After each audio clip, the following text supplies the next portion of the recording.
Hello hi friends, మనం చేసుకుందాం orange juice. కమలా పళ్ళతో ఒక జ్యూస్ చేసుకుందాం. నార్మల్గా చేసుకుందాం, హ్యాండ్తో తీసేసుకోవచ్చు జ్యూస్. షుగర్ తీసుకుంటున్నాము, అలాగే కొంచెం సాల్ట్ వేసుకుంటే షుగర్ అయినా వేసుకోవచ్చు, లేదంటే సాల్ట్ వేసుకోవచ్చు, లేదా కొంచెం షుగర్ వేసి 1 pinch ఆఫ్ సాల్ట్ వేసుకోవచ్చు. ఎనర్జీ లెవెల్స్ పెరుగుతాయి. అలాగే ఇది ఎక్కువ సి విటమిన్ ఉంటుంది కదా ఈ ఫ్రూట్లోని. ఇది తప్పనిసరిగా మనం చూస్తున్నాం కదా, పచ్చికాయ అనమాట. ఇది పచ్చికాయ ఎలా ఉంటుంది, లోపల మాత్రం చక్కగా పండైపోతుంది. మీకు కట్ చేసి చూపిస్తాను నేను. ఇందులో సి విటమిన్ ఎక్కువగా ఉంటుంది. మనం ఈ జ్యూస్ అయితే చేసుకుందాం వెరీ సింపుల్గా. ఫ్రెండ్స్ చూస్తున్నాం కదా, చక్కగా మనం కట్ చేసుకున్నాం. అలాగే సీడ్స్ తీసేసాం, గింజలు కూడా తీసేసాము. నార్మల్గా మనం హ్యాండ్తో పాత పద్ధతిలో యూజ్ చేస్తారు కదా, దీంతో చేసుకుందాం. మనం ఇది చేసుకుని టేస్టీగా ఉంటుంది చక్కగా. ఎందుకంటే నార్మల్గా చేస్తాం, అంటే మిషన్ కూడా ఉంది మా ఇంట్లో, కానీ మనం చేతితో హ్యాండ్తో చేద్దాము. చూస్తున్నాం కదా, మనం ఎక్కువగా సి విటమిన్ ఉండే ఆరెంజ్, తెలుగులో కమలాకాయలు, కమలా పళ్ళు అంటాం కదా, ఇది ఇలా ఉండాలన్నమాట. పైన తొక్క ఇలా ఉండి లోపల చూస్తున్నారు ఫ్రూట్ చక్కగా పండిపోయింది. అదే కొన్ని పళ్ళు అయితే ఇదే కలర్ కూడా మనకి పైన స్కిన్ కూడా ఉంటుంది. ప్లస్ ఇప్పుడు మనం అయితే రెడీ చేసుకుందామా.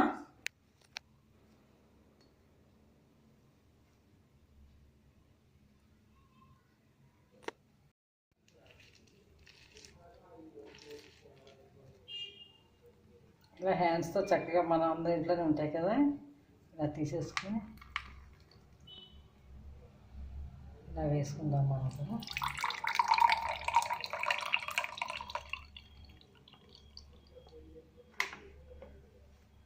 కొంచెం కావాలంటే తేనె కలుపుకోవచ్చు.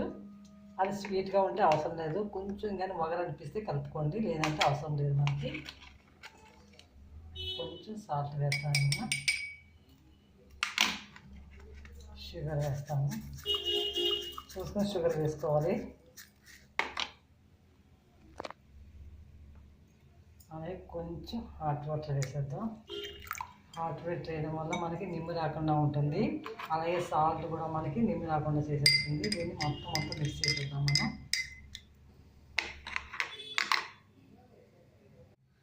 చూసినాక ఫ్రెండ్స్, ఆరెంజ్ జ్యూస్ చక్కగా చేసుకుందాం మనం.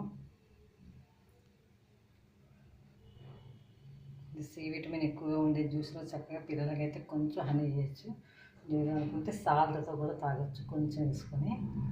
లేదు అనుకుంటే మనం షుగర్ యాడ్ చేసుకొని కొంచెం హాట్ వాటర్ తీసుకుంటే నిమ్ము రాకుండా ఉంటుంది. ఇలా చేసుకోండి ఆరెంజ్ జ్యూస్ కమలా పళ్ళతో.